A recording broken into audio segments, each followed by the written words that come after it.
And how easy we forget Steeler Nation. How easy do we forget about the good times that Mason Rudolph brought us in 2023 when he saved Christmas?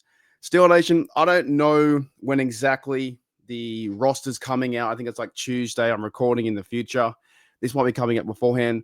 So we're going to do my best. I'm going to try and do my best to give you my insight, what I think is going to happen on the 53. But I do want to talk about a few things in regards to quarterback and Rudolph and Skylar and preseason and all these kind of things. Remember back then when it was like 2023, everyone loved Rudolph. Rudolph saved Christmas. He won 3 games in a row. He's got a record of, what does he have? It says here 9-8-1 starting record. He's been a backup with before in 2019. He played a few games 5-3, 2020 0-1, 2021 0-0-1 tie. In 2023, though, he saved Christmas. And it's kind of funny because we're all talking about QB3. Will Skylar make the team? Should he make the team?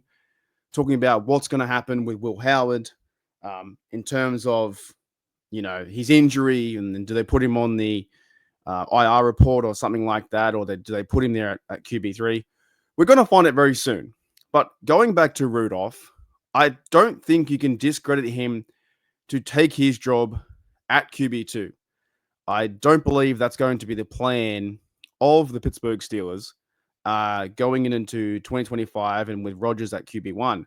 That was always kind of the plan. It was sign Rudolph for a 2-year deal. He's a backup, and then go on draft Will Howard. He got injured. Skylar Thompson stepped up. There's nothing wrong with that. There's nothing against that. But I don't think Skylar Thompson is going to jump Rudolph to get QB2. Now, with his stats, and I'll tell you what, it was really fun. So welcome, guys. Welcome to G'day Steelers Nation, and welcome to Steel Curtain Network. It was a lot of fun. The preseason is fun to watch, except for maybe the second game. The Jags game was fun. The previous game versus the Panthers was a good time. But it's now over, and now we're waiting for actual football. We're getting ready for Rodgers, and we haven't seen him throw a pass besides in training camp or link up with DK. But we're getting ready for actual football. Now, with Skylar Thompson, his stats, he went over the preseason. And you know what?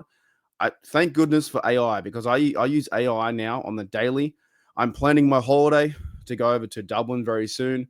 So I'm using AI there to get around in trains and get around with flights and, trying to compare hotels and prices and things like that. I use AI for everything. And I typed into AI Google QB Skylar Thompson preseason stats over 3 games. Boom, comes up.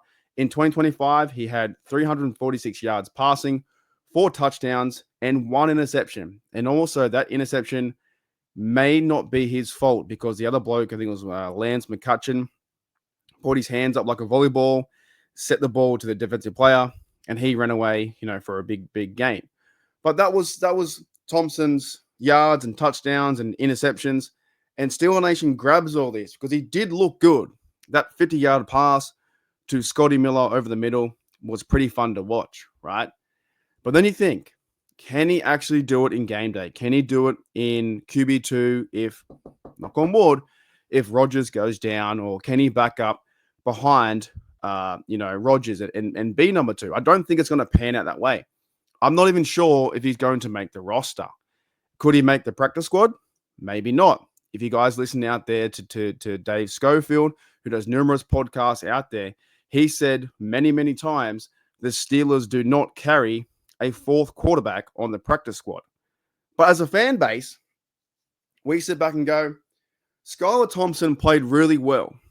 It was fun to watch, exciting, move the ball, up-tempo, TDs. You have to find a spot for him somewhere. But this is the NFL, and he may not make the team. They could put Will Howard on IR. They could make Skylar Thompson be QB3. But as Dave Schofield says from Steel Curtain Network, they just don't carry the 4 quarterbacks on the roster. They never have. I read one of his tweets today, and I retweeted it. And Dave Schofield says here at STLR, Superfan Dad, Steelers Superfan Dad, outside of the 2020 COVID year, the Steelers have not kept a 4th quarterback on the practice squad since 2000. It's not something they do and it's pretty much of a waste of a roster spot. Yet every year, people get enamored about the QB to the practice squad. Now, I'm a big believer in, like, I like to try and think what I would do for the team, but I'm a big believer in supporting or at least acknowledging what the Steelers are going to do. Now, a few years back, I said they won't sign Russell Wilson. A few years back, I said there's no way they sign Aaron Rodgers. A few years back, I said there's no way they sign Justin Fields, and yet they did. So they have surprised me many times with these kind of moves happening. You know, even signing DK Metcalf or Patrick Queen, or players like that, Darius Slay, the trade for Ramsey. Like, you didn't see these things coming, especially the trading away Minkah Fitzpatrick. But at the same time, history says that the Steelers do not keep a practice squad quarterback since 2000. That's 25 years almost in a row, with 1 year being the COVID year in 2020. They did. So where do you put Skylar Thompson? This bloke had a great preseason. He was out there. He was making the offense look fun, fresh, exciting, getting the ball down to Scotty Miller, getting the ball down to Johnson, feeding the ball, to the running backs and check downs, or finding Roman Wilson or whoever was out there trying to catch it. He was finding targets and winning on downs, and actually scoring points, and 4 touchdowns is a lot than we've seen in our offense for a long time, right? We need to score points. The thing is, though, judging by what happens almost every year, they don't keep a 4th quarterback on the roster. So where do you put him? Do you simply just cut the guy? Does he make it a practice squad in another team? Do other teams pick him up as QB3? Do you see someone like the Colts or someone like that, or the Saints? The Saints, by the way, they are an absolute dumpster fire. They're still trying to figure out their QB situation. I reckon they win 3 or 4 games this year. I reckon they have no chance. But with Skylar Thompson, it was a fun ride. It's preseason. But for me, it's now kind of over. If I have to have a guess, and my guess could be, could be entirely wrong, but my guess is that the Steelers are going to go with QB8 being Aaron Rodgers, number 1, Mason Rudolph, number 2, because going back to his history with the team, the deal he signed, also that he saved Christmas, and listen, it's only preseason. Yes, he made mistakes, but he'll be QB number 2. And I think that the injury isn't too bad with Will Howard. And I don't think they're going to chop and change him, Will Howard and Skylar Thompson, because he had a great preseason. If this was Will Howard, if Will Howard did the same thing, we'd all be saying, cut Skylar Thompson, keep Will Howard. He's going to be the franchise quarterback of the future. Now, I'm not going that far. There's also reports out there I saw this week that apparently Rodgers is wanting to come back for maybe another year. It was conversations with DK Metcalf. There's a story that story's been happening. I just want to, to be honest, I'm that much over all the drama. Almost swore on the Steel Curtain Network, but I can't swear here on the Steel Curtain Network. It's a family-friendly show. I just want this game to happen. I want the Steelers versus Jets to happen. I've got a big, bold prediction next week. I'll tease it, but next week. And this is a huge prediction for the Steelers versus Jets. And I think we're gonna put our team in the mainstream media highlight and say, actually, no, we are a good team. There's a reason why we're the top defense in the NFL. But I'll do that next week. Next week on the show, I'll talk about the bold prediction. And I'm pretty sure it's before. You got 2 weeks. Still got 2 weeks to go. 2 weeks to go. So next week I'll have a bold prediction about the game versus the Jets. But what I'm saying is, Steeler Nation, sometimes we have to look back to see what the Steelers have done. And I don't think they're going to keep Skylar Thompson on the practice squad. The only reason you would do so is because maybe that Will Howard could be out for a few weeks or whatever.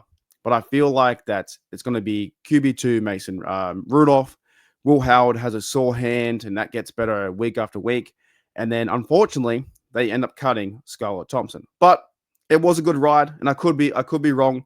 But going back to Dave's tweet, they haven't kept one since 2000. That's almost 25 years in a row since they have done so. And also, Steel Nation, like I said, this episode is quite funny because I'm legit recording on my Monday, and I believe this comes out your Monday or Tuesday or something similar. because I'm 15 hours in front, 9 hours behind on Steel Curtain Network. And I want to talk about the roster as best we can, but in a few days' time, they're going to cut 20 odd players. And also, they're gonna build up the practice squad. If it's the 16-man practice squad. So, anyways, we'll try our best. I thought that this preseason was fun. It was really good to watch, like the running backs. Caleb Johnson, I think he's still, he's people might label him a bust or whatever it may be, but I think he's still learning how to run in the NFL. I'm not a huge college guy, but those college kind of runs bouncing to the outside. And by the way, I did see the college game, though. I saw the college game, Iowa State versus Kent State in Dublin. I thought it was pretty cool. So I try and watch college as much as I can. But I saw, Caleb Johnson bouncing to the outside. And when he was bouncing to the outside, I think in college, he'll have more time. However, in the NFL, they crush down really fast. And just like that Juan Thornhill hit from us, our safety came down like a missile. The safeties and cornerbacks and middle linebackers, outside linebackers crash down really quick. And Caleb Johnson, he may not have the time. To maneuver, spin, and juke and do all those kind of things. I do like his stiff arm, or we call it in Australia a palm to the face. I do like that, or don't argue, as we call it here too. Is it's one of those ones where you put the hand up, punch him in the head. It's a don't argue, which means you can't argue back because you're falling on the back of your head. I do like those moves, but I still think he's a work in progress because he's a rookie, and the bloke is going to be running back number 3. Jalen Warren, of course, had his first few touches. The argument could be, should Jalen Warren have been given more time to go into the season, because his first carry, he had a fumble, and then a few carries later, he kept falling over. Maybe it was raining out there in Carolina. I don't know.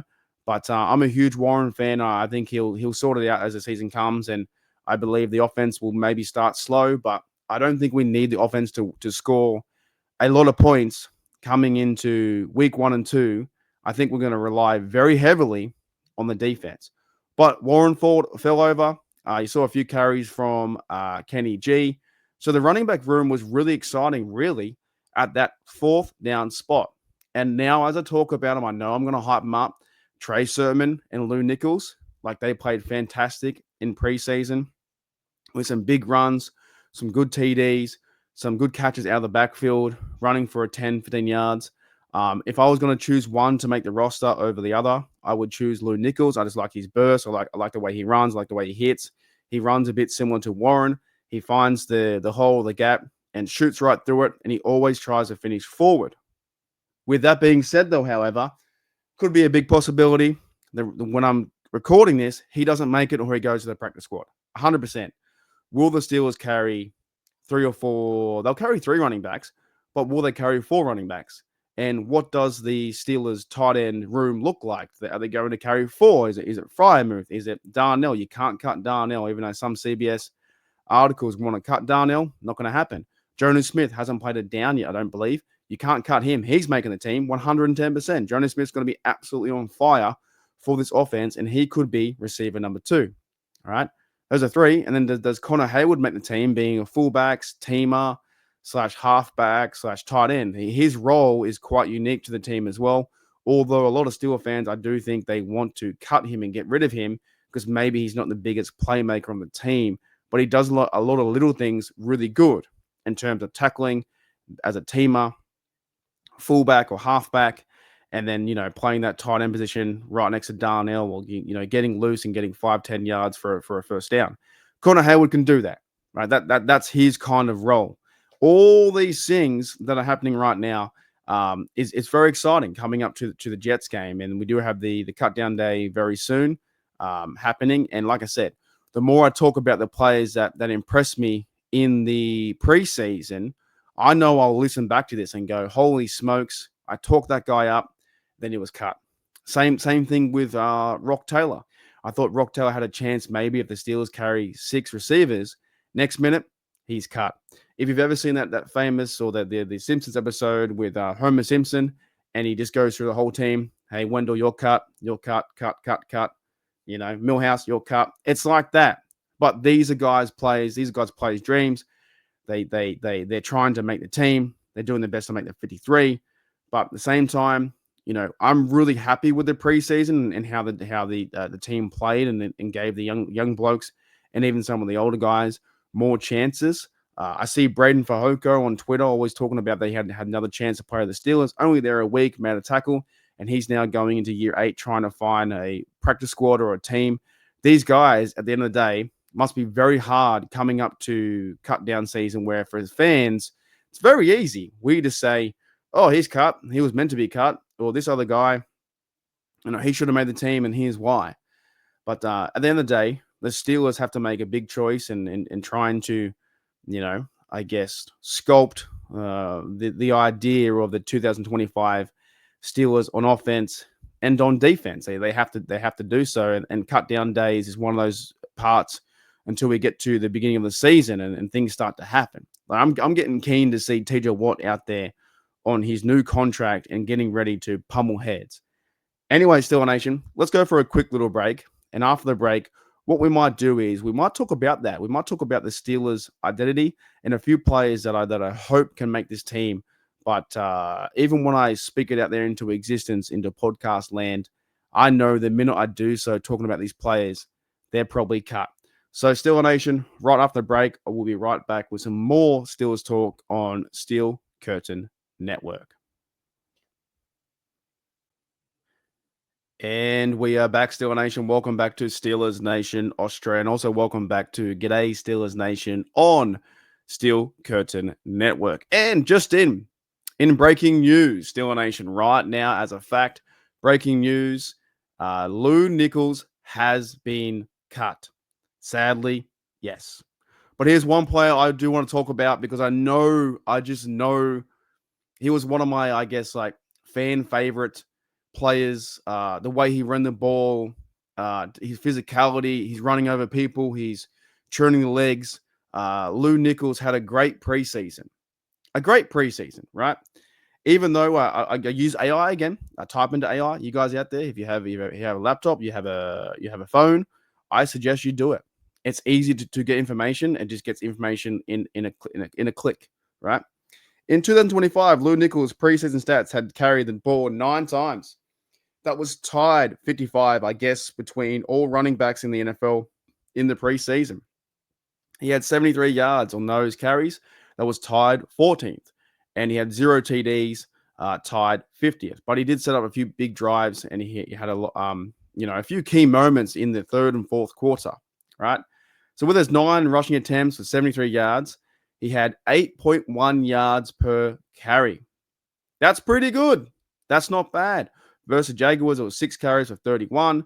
Versus Buccaneers, it was 3 carries for 37. And game 3, it says versus Patriots, but no, that's versus Panthers. AI, maybe you are a bit cooked. Versus Panthers, it was, it says here 0 carries. So maybe these stats could be off. You know what? I'm going to do it live. Did he have a carry? No, he did have a carry versus, you know what? I just talked up AI. And in the same time, I guess AI can be wrong. Maybe you shouldn't believe everything that you read on the internet, because as I see here, AI says to me that he had 0 carries versus the Patriots. But I know for a fact that he had carries versus the Panthers, right? I'm pretty sure he did. So maybe all that talk about, okay. Well, my apologies. Maybe all that talk about AI is wrong. Because AI, you're doing me bad here. I'm trying to give you a wrap, and then you said the details by game August. Game 3 versus Patriots, 0 carries for -1 yard. Well, that's wrong. Actually, Lou Nichols had in that game versus the Panthers, Lou Nichols had 2 carries for 14 yards, 7-point average. Anyways, what I'm trying to say is, at this time, when the Steelers have made their cuts or getting ready to make their cuts, he was one of the players that I was like, okay, this bloke could be a 4th down running back. I don't want to lose him to the practice squad. Maybe someone picks him up in that sense, right? But I understand the Steelers got to feed carries to Caleb Johnson. They got to feed carries to Warren, and they need to get the ball to Kenny G, right? Same time. So all the best to Lou Nichols. If he did or did not make the team, he was one of my favorites and one of my preseason favorite players. Now, there was some other news, Steel Nation, out there during that game versus the Panthers. As we all know, talking about Derek Harmon. Derek Harmon went down with a knee injury, but it does look like that day by day and tweet by tweet, things are getting better. It was reported that it was 4 to 6 weeks that he was meant to be out with a knee sprain, and Mike Tomlin talked about it. I think that every Steel, or not every Steel, actually, wait a minute, not every Steel fan out there was feeling bad about this. I was watching the game, and when he went down with a knee injury, I was like, shoot, man, I feel bad for the player. I feel bad for the team. I feel bad for his family. Like this guy and also the fan base, knowing that we could lose another number one overall pick and not see him play in his first year like Troy Faatanu. Now, Troy Faatanu has been playing some good football as well into his second year. It's not his rookie year. It's his second year. But I felt really bad. Now, some other Steel fans out there didn't have the same, I guess, thought process. And I won't name her name, but if you're on Twitter and you're out there, or if you're on Facebook, you probably know who it is. And they wrote something really selfish as effing waste of a pick. Now, I thought that was really distasteful. It was super embarrassing for her to be a fan, also to be a person who, has media credentials, and she does. She has Pittsburgh Steelers media credentials, and she was writing that about our number one overall pick, Derek Harmon. It could have been a joke, but when it's on the internet, it's the internet, keeps going, and it just fired me up. I was super frustrated. You're better off giving me media credentials, and I'll come over there twice a year to go to training camp or to go to a game or whatever it may be, and I would represent myself so much in a better highlight than she would how she did things. So I think it was just a joke. Absolute. I've never seen in recent history something like that where a player gets injured and one person from the media would write something like that effing waste of a pick and would stand by it and actually wouldn't even come out and apologize. I thought that was quite. If you don't know about it, that's okay too. That's fine. But she didn't even come out and apologize. He had no accountability. Poor performance and no accountability. And she didn't apologize for what she said. And also being in the media, to me, made it worse. Like the Steelers media guys out there and the Pittsburgh Steelers organization allows you to talk about the team on your platform. And this is the way that you repay it. I think it was truly disgusting to talk about a player like that. And also the player just got injured. And it wasn't even really factual when she said effing waste of a pick. It made no sense. So the update now on Derek Harmon has gotten better by day. And there's a bloke out there, Steelers guy, Jerry Dulac, says here, Steelers have no intention of putting Harmon on the IR and think it's possible he'll only miss one game. So from the very first point, when we saw him go down, we all thought, oh my goodness, his season's over. Then tweet by tweet and Pittsburgh Steelers media report by report, it was awesome to hear the good news. On August 23rd, Jerry said an MRI confirmed Derek Harmon has an MCL sprain that could keep him out 4 to 6 weeks per sources. And then he says the next day, oh, hang on a minute, he won't go on IR. He's just possible to miss one game. So with all respect to Harmon and the good reporting from Jerry Dulac, who is very, very respectable in the media and not saying stupid things like the other person did. If you're on YouTube, you saw that as well. But anyways, I do hope that he gets ready for week 1 or week 2 or week 3. Maybe he can play the home game. Maybe the Steelers hold out Derek Harmon and they give Y.A. Black a chance. If you didn't see the last preseason game with Y.A. Black, that was something. That was insane. He had 2 sacks. His motor is very high. I like the bloke in the locker room because it looks like he's always smiling, or it looks like he's always got a funny joke, in his mind. He's very positive, very cool, calm, collected, confident. The big fella's like, 6'5" and 300 something pounds. He's a big human being. And what did we take him? The Steelers took him in round 5 or something like that. Where was he drafted? He was drafted in round 5. D tackle from Iowa, Y.A. Black. And he's now going to hopefully pair up with Derek Harmon. These two blokes can be the new front D line members with Keanu Benton. And as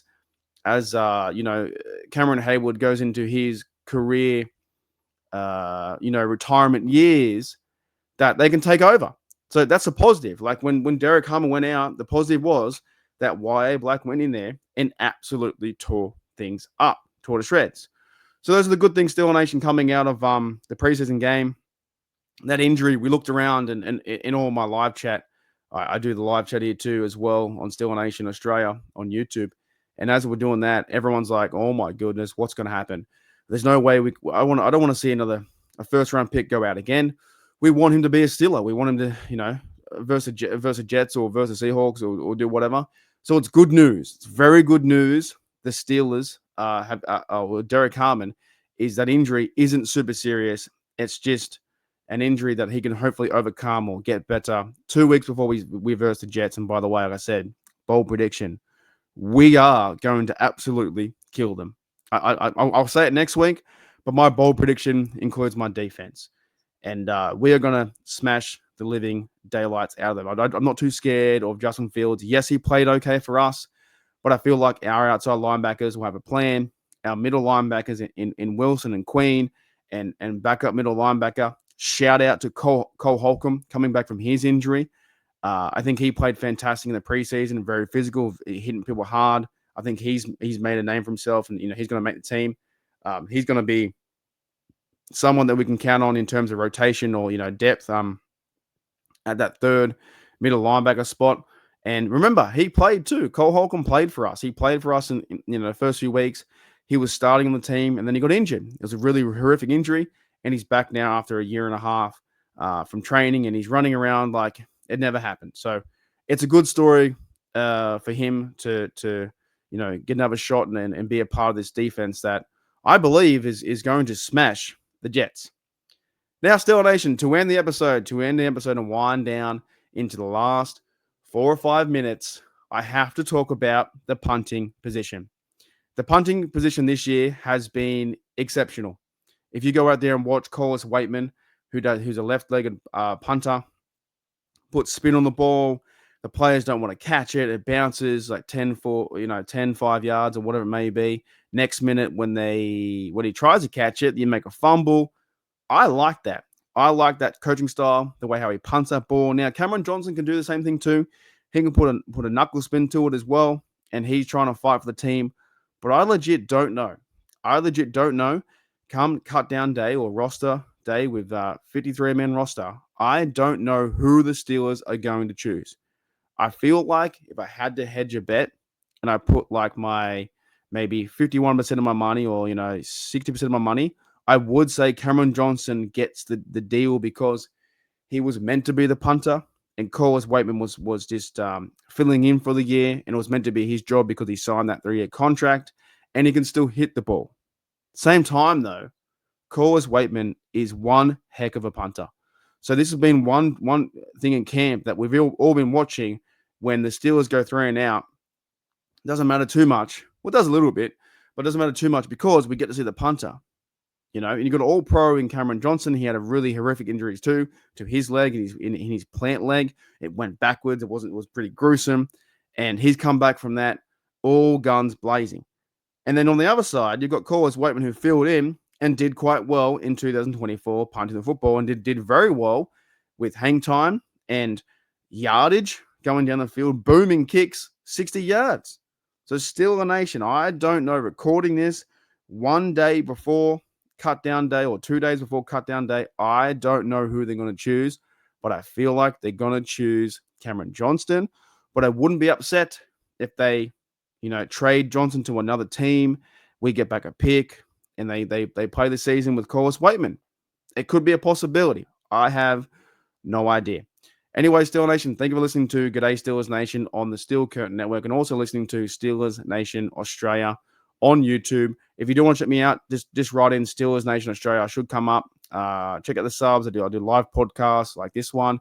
I do videos. I do watch parties on game day when I've got to wake up 3 a.m. So for my Steelers enjoyment and sometimes pain, I wake up at 3 a.m. in the morning.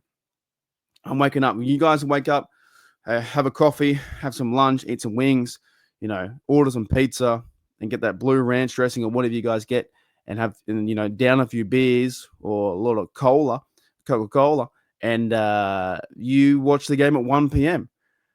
I've got to wake up at 3 a.m. So to finish the episode, it's been a really good one because I thought I would struggle to try and think about how do I talk about players that when this comes out the next day, or if you listen to this podcast after they've been cut, how do I talk about that? I had no idea. How do I talk about something from the future, yet in 1 day or 2 days time, they've already been cut?